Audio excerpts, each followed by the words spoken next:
Assalamualaikum warahmatullahi wabarakatuh. Yuk, jumpa lagi di kelas fisika. Kali ini kita akan membahas materi, bukan materi ya, lebih tepatnya contoh soal penjelasan bagaimana menyelesaikan soal-soal yang berkaitan dengan suhu kalor. Ini materi dasar ya. Ini berguna bagi teman-teman yang masih SMP, terutama kelas 7, sudah masuk materi suhu kalor, persiapan ulangan harian, persiapan ujian semester, ya, kenaikan kelas, ya, ujian akhir tahun ya maksud saya. Ini bagus banget buat latihannya. Beberapa konsep dasarnya akan saya terangin di sini. Ini ada beberapa contoh soal materi suhu dan kalor ya. Oke, langsung saja kita bahas dari nomor 1. Nomor 1 dan nomor 2 ini model soalnya mirip ya. Ini tentang namanya konversi kalor, tapi konversinya masih berkaitan dengan 4 termometer standar, di mana termometer dari CRFK, ini Celsius ke Fahrenheit, ini Reaumur ke Fahrenheit, ada juga yang Kelvin ya. Ingat perbandingan yang paling gampang kita pakai, itu pakainya perbandingan yang C per 5 sama dengan R per 4 sama dengan F-32 per 9 dan sama dengan K-273 per 5. Pakai ini ya, ini sangat mudah sekali. Sehingga di sini ceritanya ya, seorang peserta didik mengukur suhu air dengan menggunakan 2 buah termometer seperti gambar. Jika suhu air hasil pengukuran pada termometer Celsius diketahui seperti pada gambar. Nih, Celsiusnya nunjukin angka 60 nih. Maka pada Fahrenheitnya berapa? Ya, karena ini Celsius sama Fahrenheit, kita tinggal ambil yang ini. C per 5 sama F-32 per 9. Ya, C per 5 sama dengan F-32 per 9. C-nya masukin ya, 60 per 5 sama dengan F-32 per 9. Ini bisa kita coret aja, dapatnya 12, kita kali silang, 12 kali 9, 108 sama dengan F-32. Ini kan masih F-32 ya, 32-nya kita pindah ke kiri, 108 tambahin 32 sama dengan F. Otomatis dapat F-nya sama dengan 140 derajat Fahrenheit. Dapat. Ini jawabannya Charlie. Jadi hati-hati ya.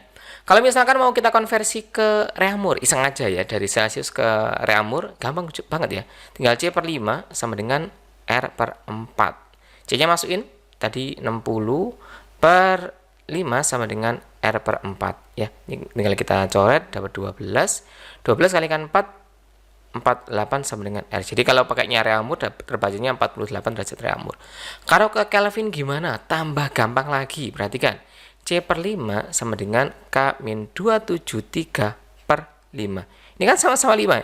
Bisa kita coret aja. Sehingga untuk Celsius sama Kelvin, karena dia rentangnya sama-sama 100 itu ya, kita dapat nilainya Celsius sama dengan Kelvin yang dikurangi 273. Kebalikannya, Kelvin itu adalah Celsius yang ditambahin 273. Jadi skala Celsius yang dinaikin 273 strip atau langkah gitu ya. Nilainya seperti itu, sehingga ini langsung aja 60 tambahin 273. Dapatnya 3, ini 333 Kelvin. Kalau Kelvin tanpa derajat ya. Oke, kayak gitu.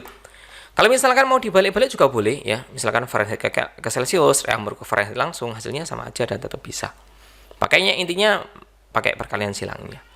Kita lanjutin yang nomor 2. Ini nomor 2, perhatikan gambar termometer berikut. Ini Reaumur sama Fahrenheit. Suatu benda suhunya 72 Reaumur nih.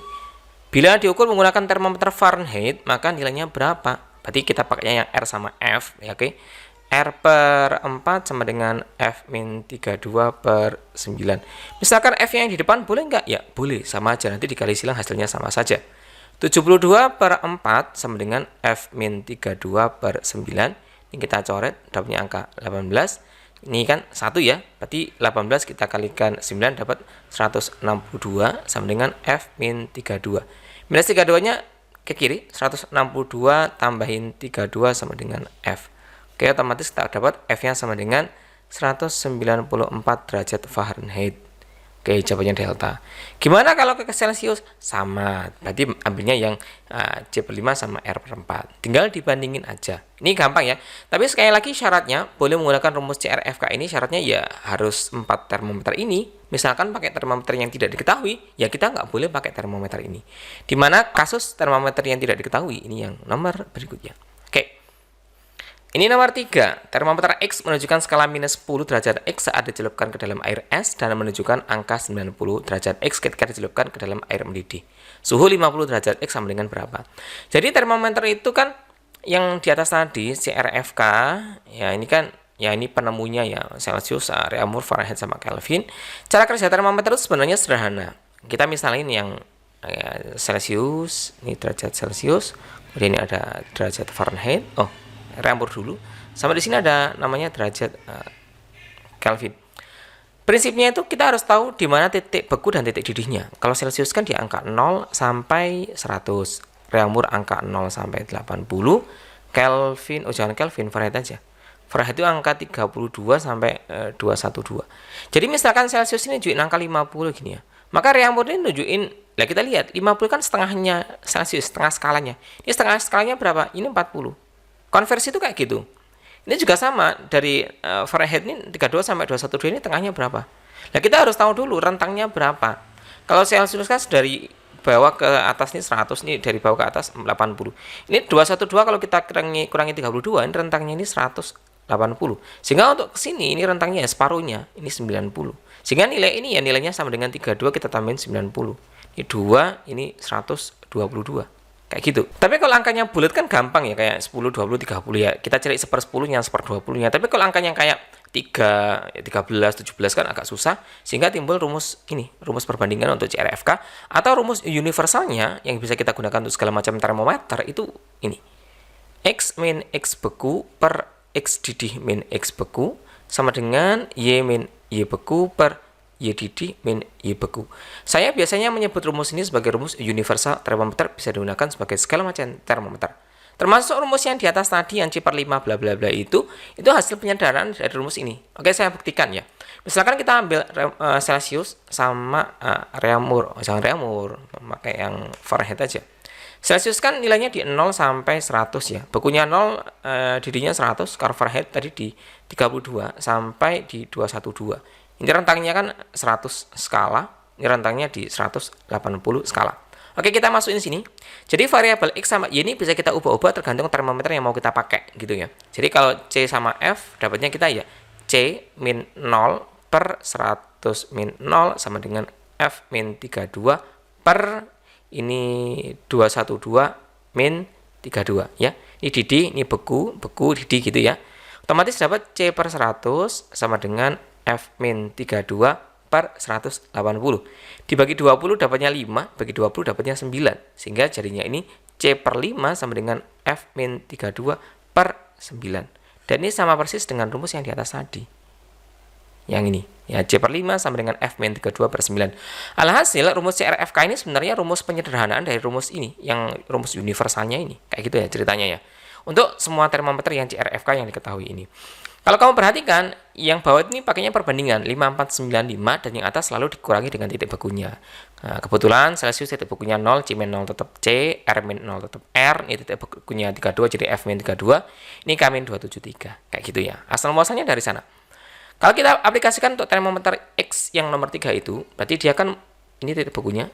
Saat S berarti titik bekunya, ini X beku, ini menunjukkan skala 90 ketika dicelupkan di dalam air yang mendidih. Ini X didihnya, ini X yang kita cari. Berarti pakainya X min X beku per X didih min X beku sama dengan ke Celsius pakainya C min C beku per C didih min C beku. Kita masukin X nilainya tadi 50 dikurangin min 10 bekunya ya, per didihnya di angka 90 kita kurangin minus 10 sama dengan C-nya yang kita cari C min 0 per 100 min 0. Di sini C-nya nggak boleh kamu masukin perbandingan 5 yang kayak sebelumnya.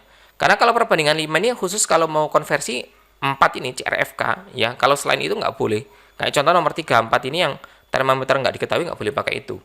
Sehingga langsung kita sederhanain ya, min kali min plus ya. Kita dapat 50 plus 10 per 90 plus 10 sama dengan C per 100. Ngerjainnya harus ke bawah ya, nggak boleh ke kanan ya. Soalnya ini persamaan. Dapatnya 60 per 100 sama dengan C per 100. Lah, kebetulan sama-sama 100. Tinggal kita coret saja. Sehingga C sama dengan 60. Oke, jawabannya Charlie. Mudah ya. Dengan cara yang sama kita akan mengerjakan soal nomor 4. Ini termometer A. Dia titik bekunya minus 30. Titik didihnya 90. Suhu yang mau diukur reaumur ya 60. Oke, kita masukin R min R beku per R didih min R beku sama dengan A min A beku beku per A didih min A beku. Tinggal kita masukin angkanya aja. Reaumurnya 60 min 0 per 80 min 0 sama dengan A dicari min 30 per didihnya 90 min 30. Oke, dapatnya di 60 per 80 sama dengan A plus 30 per 120. Ini bisa kita bagi 20, dapatnya 4. Bagi 40 bisa nih ya, bagi 40 aja cepat. Bagi 40 dapatnya 2, bagi 40 dapatnya 3. Bagi 2 dapatnya 1, bagi 2 dapatnya 30. Kita kalikan silang, dapat A plus 30. Ya, A plus 30-nya kita kalikan 1 sama dengan 30 kali 3 90. Oke, A sama dengan 90 min 30 sama dengan 60 derajat A. Oke, dapat jawabannya. Bravo. Mau ke Fahrenheit pun juga bisa, ya tinggal ya nanti kan variabelnya kita rubah ya, kita sesuaikan dengan skala termometer apa yang mau kita cari. Oke, itu 4 soal dasar seputar konversi termometer untuk termometer CRFK maupun termometer umum yang nggak diketahui skalanya. Oke, lanjut lagi di nomor 5, ini berhubungan dengan kalor. Perhatikan grafik di samping. Besar kalor yang diperlukan untuk mengubah 200 gram es pada proses A ke C, ini diminta dari sini A. Oke, ini A ke B ke C. Oke, 2 kali proses ya. Jika kalor jenis S-nya 2100 dan kalor lebur S-nya 336.000 Joule per kilogram. Oke, perhatikan nih satuannya dalam Joule kilogram, berarti kita ngerjainnya nanti dalam SI. Ini hati-hati masanya dalam gram, ini harus kita konversi dulu, berarti masanya sama dengan 0,2 kilogram. Oke. Karena yang diminta dari A, B, C, ingat ya, rumusnya kalor. Kalor itu dapat menyebabkan 2 hal. Pertama, dia melakukan perubahan suhu. Suhunya bisa berubah. Tapi kalau suhunya berubah, wujudnya atau fasenya itu tetap. Konsekuensinya kayak gitu. Yang berikutnya, dia bisa melakukan perubahan wujud, tapi konsekuensinya suhunya yang tetap gak berubah. Ya, contohnya ini diagramnya air yang biasa kita pakai ya, air ya, dari minus ini ke sini, naik lagi sini. Ini suhunya pas di angka 0 derajat Celcius, ini angka 100 derajat Celcius, ini katakanlah minus 20 derajat Celcius. Jadi ketika dia posisinya air di suhunya minus 20, dia fasenya kan es. Ya, ketika dipanaskan dikasih kalor ya, kasih energi panas, suhunya naik tapi dia tetap es. Itu ya proses yang perubahan suhu tapi wujudnya tetap es. Ketika dia sudah nyampe di titik sini, dia akan mulai melebur. Ketika melebur, ini kalornya tidak digunakan untuk melakukan perubahan suhu, tapi kalornya dilakukan untuk perubahan wujud. Dia melebur. Nyampe sini, dia jadi air seluruhnya, kasih kalor lagi. Ya, ini biasanya kalor ya. Ini suhu. Kasih kalor lagi, suhunya naik. Ya, tapi ini bentuknya air. Yang di sini dia nanti menguap, ya. Ini bentuknya uap.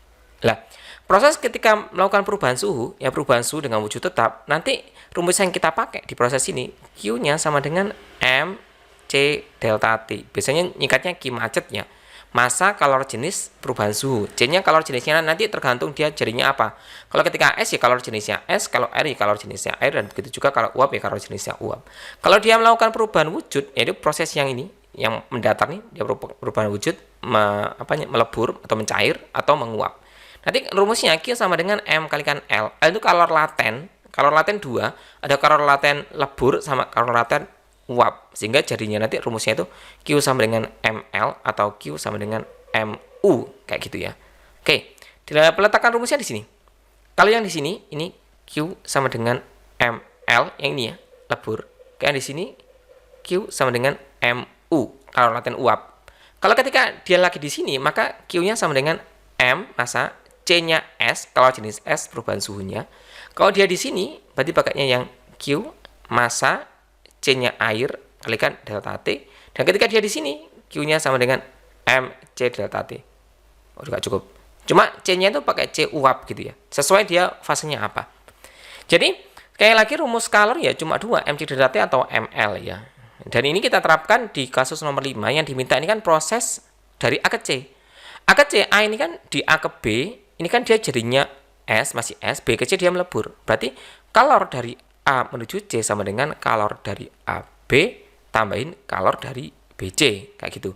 Kita cari satu-satu. QAB sama dengan, karena dia perubahan suhu, maka pakainya M, C-nya S, kalikan perubahan suhunya dia. Yang QBC berarti pakainya M kalikan L, dia melebur. Sekali lagi, angka yang kita pakai, besaran yang kita pakai tergantung mintanya apa, maksudnya jawabannya dalam bentuk apa, dan yang diketahui apa. Ini kan dalam joule, kalor jenisnya juga dalam joule per kilogram, berarti masanya harus SI. Oke, masa kita masukin tadi 0,2, kemudian kalor jenis S-nya ini ada ya 2100. Ini perubahan suhunya kita lihat dari sini ke sini, dari A ke B ini kan minus 10 ke 0 ya. Kita ambil positifnya, jangan dengan ditulis negatif, jadi harus positif perubahannya. Perubahannya itu 10. Oke, ini tinggal kita hitung, ini dicoret nolnya boleh. 2100 kali 2 4200.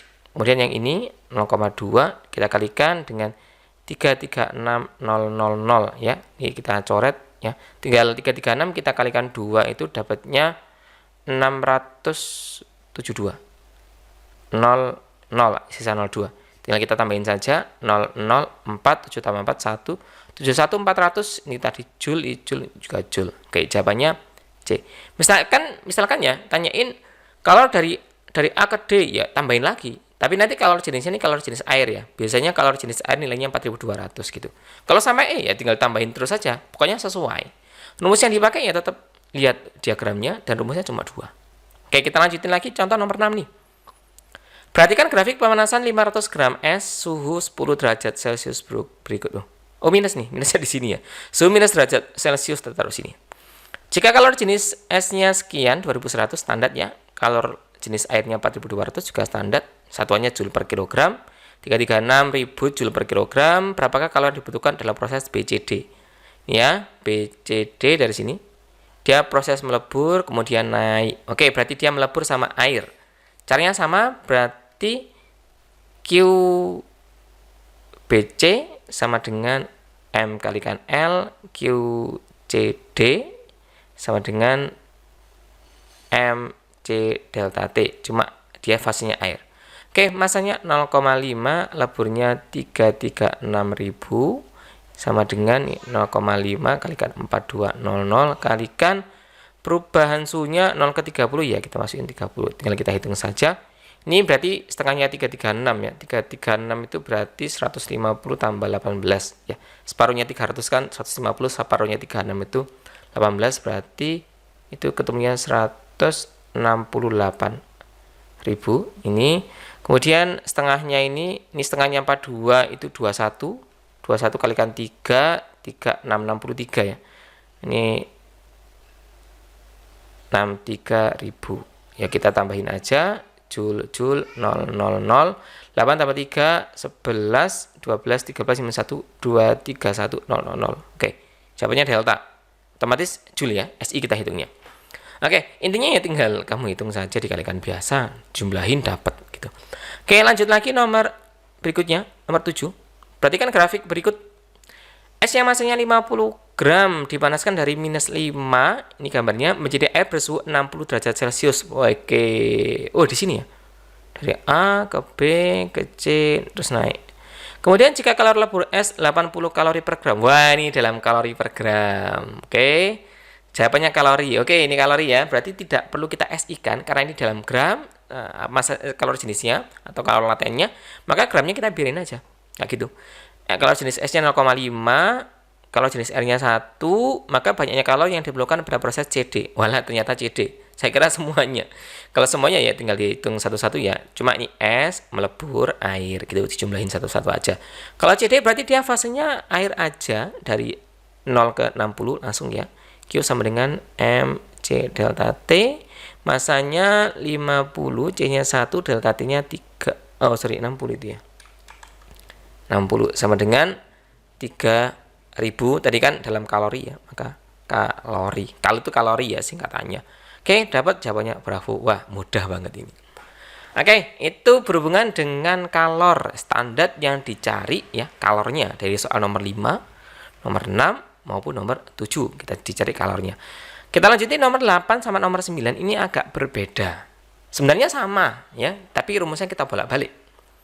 Aluminium yang masanya 1 kg Kita tuliskan dulu aja biar nanti nggak bingung. Massa 1 kg dengan suhu T1 sama dengan 30 derajat Celcius dan kalor jenisnya C sama dengan 900 Joule per kilogram derajat Celcius dipanaskan dengan kalor sebanyak Q-nya sama dengan 45 kJ kilojoule. Kalau dibikin joule berarti setara dengan 45.000 joule. Pertanyaannya, suhu akhir aluminium setelah dipanaskan berapa? T2 nilainya berapa?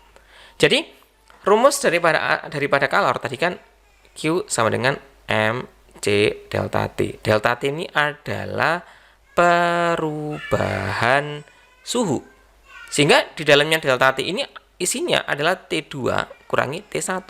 Dengan T2 itu adalah suhu akhir dan T1 adalah suhu mula-mula atau suhu awal. Sehingga ya rumus ini tetap yang kita pakai. Cuma saran saya delta T-nya nggak usah kita pecah ya. Biasanya ada yang pakai rumus dipecah gini. Q sama dengan MC T2 min T1. Boleh, hasilnya sama aja. Cuma saran saya biar lebih gampang, lebih enak ngitungnya, kita biarkan gitu aja. Kita masukkan angkanya. Ya, Q-nya tadi 45.000 sama dengan, ini kan joule per kilogram ya, kalor jenisnya. Massanya kali kilogram udah bener. 1, C-nya 900 kalikan delta T atau perubahan suhunya. 1 kali 900 tetap 900, kemudian kita pindah ruas, kita punya 45.000 dibagi 900 sama dengan delta T. 02 bisa kita coret, 45 bagi 9 dapatnya 5. 5 ada sisa 01, 50 sama dengan delta T. Delta T ini 50. Logikanya gini, delta T kan adalah perubahan suhu. Dia suhu awalnya ini 30. Nih, suhu awalnya 30. Perubahannya 50. Dan dia kan dipanaskan ya, ini dipanaskan. Berarti kan 30 berubahnya 50, sehingga logikanya suhu akhirnya berapa? Ya tinggal tambahin aja 30 plus 50 sama dengan 80 derajat Celcius. Dapat jawabannya delta. Logis kan ya? Atau misalkan ditanyain rumusnya gimana? Ya kita pakai rumus yang tadi. Perubahan suhu itu kan suhu akhir kurangi suhu mula-mula. Sehingga delta T ini kan minus T1 ya, pindah ke kiri jadi plus T1 sama dengan T2. Atau suhu akhir ya suhu mula-mula tambahin perubahan suhunya. Suhu mula-mulanya kan tadi 30 tambahin 50 dapat deh nilainya 80. Kayak gitu ya. Oke, kita masih lanjutin lagi di nomor 9. Ini masih berhubungan dengan kalor, cuma bedanya kan yang 0,8 tadi yang dicari suhunya nih. Kalau ini sekarang dicari kalor jenisnya. Masih sama caranya, rumusnya juga tetap pakai Q sama dengan MC delta T. Oke, kita perhatikan Andi menemukan suatu logam yang masanya 600 gram. Ketika dipanaskan dari suhu 25 hingga 65, berarti delta T-nya sama dengan 40 derajat Celcius. Diperlukan kalor sebanyak 11,04 kilojoule. Ini kilojoule ya. Jadi nanti kita bikin joule dulu. Oke, karena ini jawabannya dalam joule per kilogram, berarti masanya kita bikin kilogram, nilainya 0,6 kilogram. Oke, kita proses aja. Ya, kita bikin rumusnya dulu aja biar enak ya. Berarti Q per yang dicarikan kalor jenis. Massa sama delta T-nya pindah ruas ke kiri. Jadinya massa kali perubahan suhunya sama dengan kalor jenis. Oke, kita kerjain. C sama dengan 11040.000 ya. Ini soalnya masih kilo. Kita bagi dengan massanya 0,6 dikalikan 40. Ini bisa kita coret. Berarti sama dengan 11040 dibagi 24 ya. 6 kalikan 4. Hasilnya sama dengan 460 Joule per kilogram derajat Celcius. Oke, jawabannya adalah besi delta kayak gitu. Ya tinggal dihitung saja pokoknya. Rumusnya tetap nggak ada yang berubah, tetap QMC delta T atau biasa disingkat sebagai Q macet. Oke, kita lanjutin lagi di nomor 10. Logam X bermassa 4,2 kg dipanaskan hingga suhunya 140 derajat Celcius, kemudian dimasukkan ke dalam 9,2 kg air yang suhunya 30 derajat Celcius. Setelah beberapa saat terjadi keseimbangan, suhu akhir campuran menjadi 40 derajat Celcius. Oke, berarti karena ada suhu akhir campuran, ini tak lain merupakan asas Black. Asas Black itu membahas tentang suhu campuran dari dua benda yang berbeda suhu. Rumusnya mudah banget, tinggal kalor lepas ya sama dengan kalor terima gitu. Jadi yang suhunya tinggi kan kalornya banyak nih. Nanti dilepasin, diberikan ke benda yang suhunya lebih rendah sehingga sampai keduanya mencapai suhu setimbang yang sama. Dalam hal ini itu kan ada logam. Kita bikin diagram kalornya dulu. Ini logam X dengan suhu 140 derajat Celcius, massanya 4,2 kg. Ya, kalor jenisnya akan kita cari. dicampur oleh 9,2 kg air dengan suhu 30 derajat Celcius dan suhu campurannya di sini di 40. Oke, ini nanti ceritanya kan ini yang kalornya banyak nih. Dia ngelepasin kalor, suhunya turun jadi 40. Kalor yang dilepasin ini dikasihin ke air sehingga air ketambahan kalor, suhunya naik dari 30 ke 40. Sehingga rumus Q lepas Q terimanya kita proses ya. Yang lepasin kan berarti Q logam sama dengan Q air. Oke, sama M logam C logam delta T logam sama dengan M air, kemudian kalori jenis air kalikan delta T air. Rumusnya sama ya. Massa logam kita masukin 4,2, C-nya yang kita cari, perubahan suhunya ini 140 ke 40, ambil positifnya ya. 100 sama dengan M air 9,2, C air 4200 ya, SI ya. Kemudian delta airnya 30 ke 40, sekali lagi diambil positifnya nilainya 0, soalnya perubahan ya. Ini 10. Ini ada 4,2 dan 9,2, sama-sama 42/10, 92/10, komanya bisa kita coret saja. Ini 100 sama 02 coret, ini 42 dengan 42 juga dicoret. Oke, sisa kalor jenis logam sama dengan 920 Joule per kilogram derajat Celcius. Selesai, jawabannya adalah aluminium, kayak gini. Oke, pembahasan lebih lengkap tentang asas Black ada di video tentang kalor saya sebelumnya. Nanti linknya saya taruh di atas dan saya taruh di deskripsi juga ada nanti. Oke, itu tentang asas Black. Lanjut lagi, ini tentang teori, tentang pemuaian. Ini gambarnya nggak pas ini. Pagi hari ayah membuat kopi, ia menuangkan air mendidih ke dalam gelas yang berisi kopi. Tiba-tiba gelas pecah seperti pada gambar di samping. Gambar ini maksudnya ya. Hal ini disebabkan oleh kenapa? Jadi ketika gelas pecah itu karena yang bagian dalam gelas itu sudah memuai karena dikasih air panas, sedangkan bagian luar gelasnya belum memuai, sehingga pemuaiannya nggak seimbang gitu ya. Kalau jenis bukan ini, dinding gelas bagian dalam sudah memuai, sedangkan dinding gelas bagian luar belum memuai. Jawabannya Charlie. Oke, lanjut lagi. Ini sisanya teori-teori ya. Perhatikan gambar transmisi listrik jarak jauh berikut. Pemasangan kabel listrik pada siang hari dibuat kendor, bertujuan agar apa? Jelas ketika pada cuaca dingin, ketika dia menyusut menjadi lebih pendek, dia nggak putus nih. Jawabannya A. Ya, karena kalau dipanasin kan memuai. Kalau malam hari dingin dia akan menyusut. Kalau misalkan dia pas menegang banget gitu, ya menegang banget ini, lurus banget ini. Kalau menyusut nanti dia putus kayak gitu. Lanjut nomor 13. Perhatikan gambar tutup botol dari logam yang terlalu rapat dapat dibuka dengan mudah jika disiram dengan air panas. Hal ini dapat terjadi karena koefisien tutup botol jelas. Pemuaian itu kan ini kan perubahan panjang sama dengan panjang mula-mula koefisien muai kalikan perubahan suhu. Maka semakin besar ini namanya koefisien muai. Ya apa namanya, seberapa besar dia memuai setiap perubahan suhu kayak gitu ya gampangannya. Sehingga kalau koefisien muainya gede dia lebih cepat memuai nih. Dan pada tutup logam ini dia koefisien muainya lebih gede sehingga dia lebih cepat memuai daripada si botol kacanya ya. Koefisien muainya lebih besar dari koefisien muai mulut botol kaca. Ini lebih kecil, salah. Udara nggak ada hubungannya. Udara nggak ada hubungannya ya. Jawabannya A. Lanjut lagi nomor berikutnya, nomor 14. Perhatikan gambar dan tabel berikut. Ini indikator muai adalah logam PQR, ya ini 3 batang logam sebelum dipanaskan. Ketika setelah dipanaskan, pembengkoknya beda-beda. Terlihat logam R paling bengkok, logam P ya bengkok juga, cuma ini yang paling kecil ini, yang paling gede ini. Jadi ini tuh ada skalanya. Kemudian ketika R-nya lebih panjang, dia lebih mendorong skalanya sehingga lebih bengkok, itulah gampangannya. Skalanya lebih gede. Logikanya kan tadi udah disebutkan, pertambahan panjang itu tergantung sama koefisien muainya. Tinggal kita cek aja. Ini yang paling gede siapa? Di sini yang paling gede kan yang ini. Sehingga yang paling gede ini aluminium. Kemudian yang paling kecil kan ini, ya, Q. Yang paling kecil itu baja. Yang ini tembaga.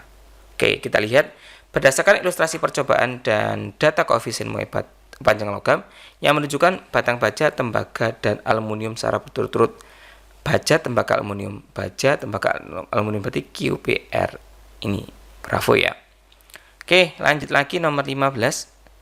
Gambar berikut menunjukkan perkiraan bentuk bimetal setelah dipanaskan. Jadi bimetal itu 2 metal yang dikelem atau yang digabung jadi satu kayak gini. Lah, misalkan ini logam A. ya ini logam B. Jadi misalkan koefisien muainya alfanya A lebih besar daripada alfanya B. Ketika dipanaskan akan lebih memuai. Ya pengennya A itu lebih panjang, B itu lebih pendek pengennya. Dan nggak mungkin kan nanti bentuknya kayak gini. Ini logamnya dikeling atau digabung jadi satu sehingga nggak bisa lebih panjang sendiri-sendiri. Alhasil ketika dipanaskan, kalau ini A lebih panjang, nanti kalau dipanasin dia lengkungnya gini. Jadi dia teorinya melengkung ke arah koefisien muai yang lebih tinggi. Teorinya melengkung ke arah koefisien muai yang lebih rendah ketika dipanaskan, dan kebalikannya ketika didinginkan dia akan melengkung ke arah koefisien muai yang lebih besar ya. Karena lebih cepat memuai juga lebih cepat menyusut. Tinggal kita cek aja. Ini ada 4 bimetal. Yang bimetal pertama ini logam 12, koefisien muainya lebih besar yang lebih kecil yang 1 sehingga bengkok ke arah 1. Ini benar. 1 dan 2 ini logam yang sama, berarti ini salah ya. Yang ketiga ini gabungan antara logam 2, 3, ini lebih kecil logam yang ketiga, bengkok ke arah 3 seharusnya. Ini juga salah, berarti ini benar ya. Ini yang 1 dan 3 lebih kecil yang 3, bengkok ke arah yang 3. Ya ini benar, jawabannya 1 dan 4. Kayak gitu ya.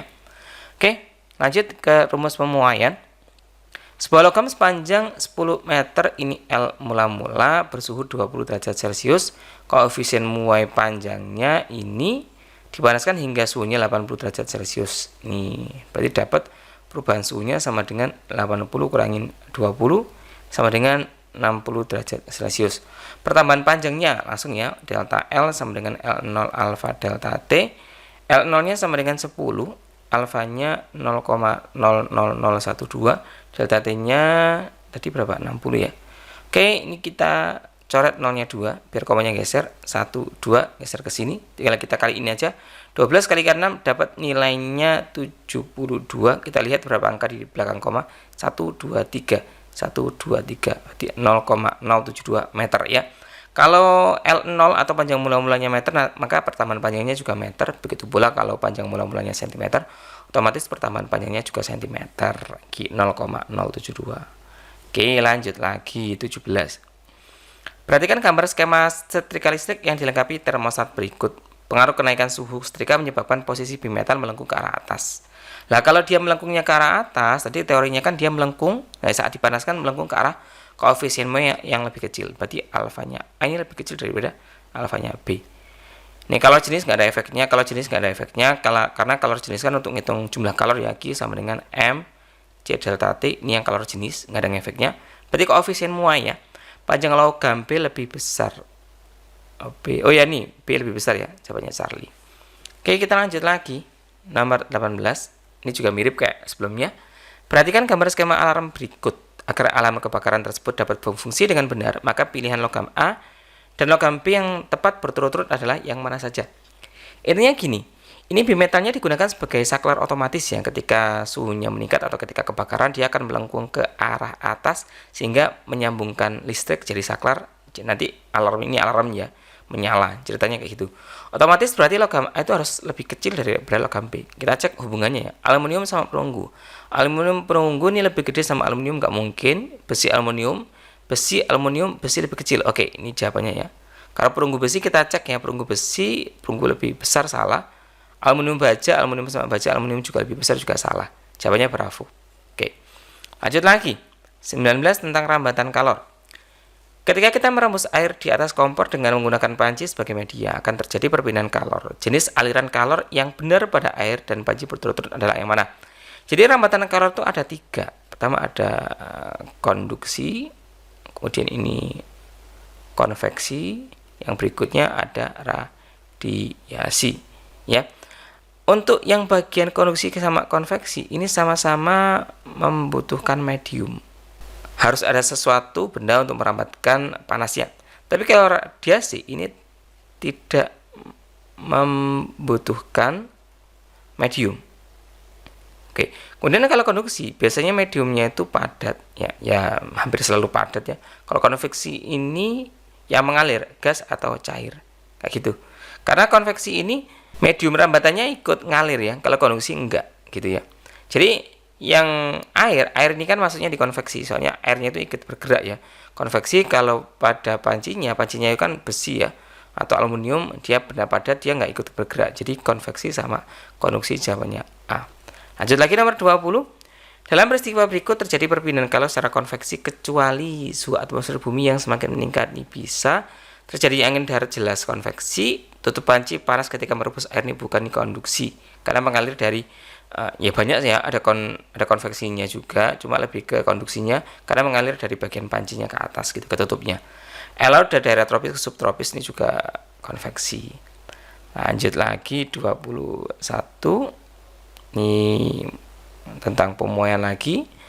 Air yang sudah mendidih pada 100 derajat Celcius dipanaskan terus, ternyata suhu air tersebut tidak berubah. Hal ini menunjukkan bahwa yang sudah saya jelaskan di atas, bahwasanya kalor digunakan untuk mengubah wujud benda. Oke, jawabannya A. Nomor 22, perhatikan data berikut kegiatan yang merupakan perpindahan kalor secara radiasi. Radiasi itu kata kuncinya biasanya berhubungan dengan matahari dan api unggun. Biasanya gitu. Gini, mendidihkan air di atas bara api ini bukan, ya panas juga cuma bukan. Berjalan pada siang hari yang panas, iya, ini benar. Jadi cahaya mataharinya bisa nyampe ke kita. Memanaskan ujung logam di atas bara api jelas konduksi. Berdiam diri dekat api unggun ini juga radiasi bisa. 2 dan 4, ini ada 2 jawaban. Lanjut lagi nomor 23. Perhatikan gambar berikut.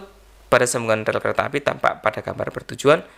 Ini pada saat besi memuai rel kereta api tidak melengkung, jadi ada jarak gitu ya.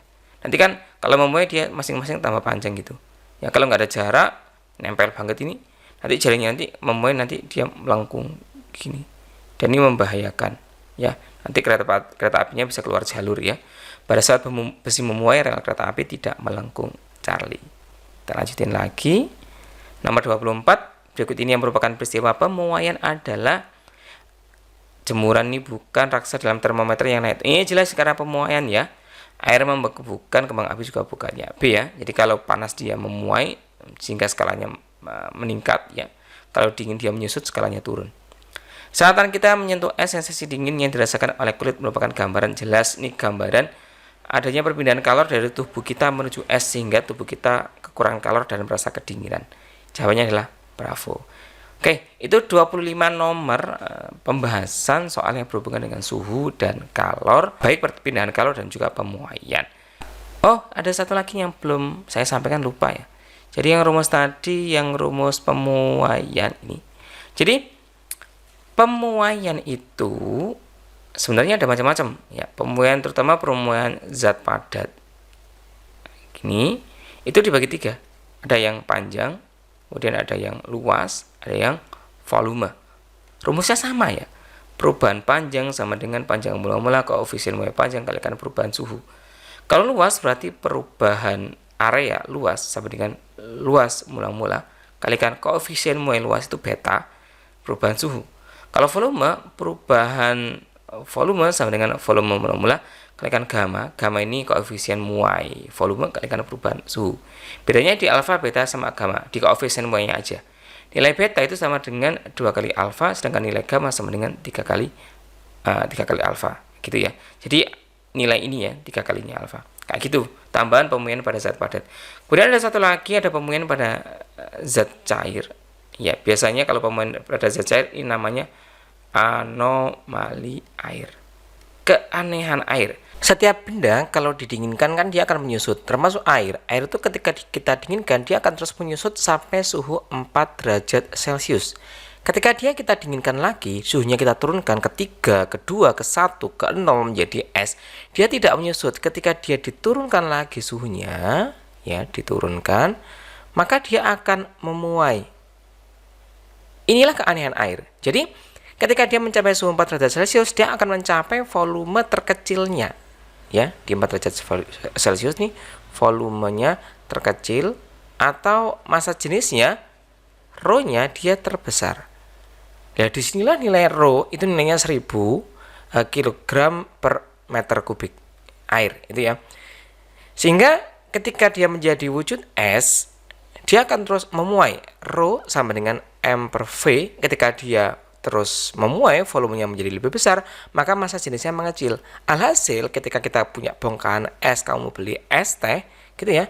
Esnya selalu terapung karena massa jenisnya lebih kecil daripada air. Oke, itu aja yang bisa saya jelaskan seputar materi suhu, kalor, rambatan kalor, dan pemuaian. Semoga bermanfaat. Jika ada pertanyaan, bisa langsung kalian sampaikan, kalian tulis di kolom komentar. Terus support channel kami, jangan lupa nyalakan lonceng pemberitahuan sehingga kalian tidak ketinggalan dengan update-update video terbaru kami. Terima kasih, saya akhiri. Assalamualaikum warahmatullahi wabarakatuh.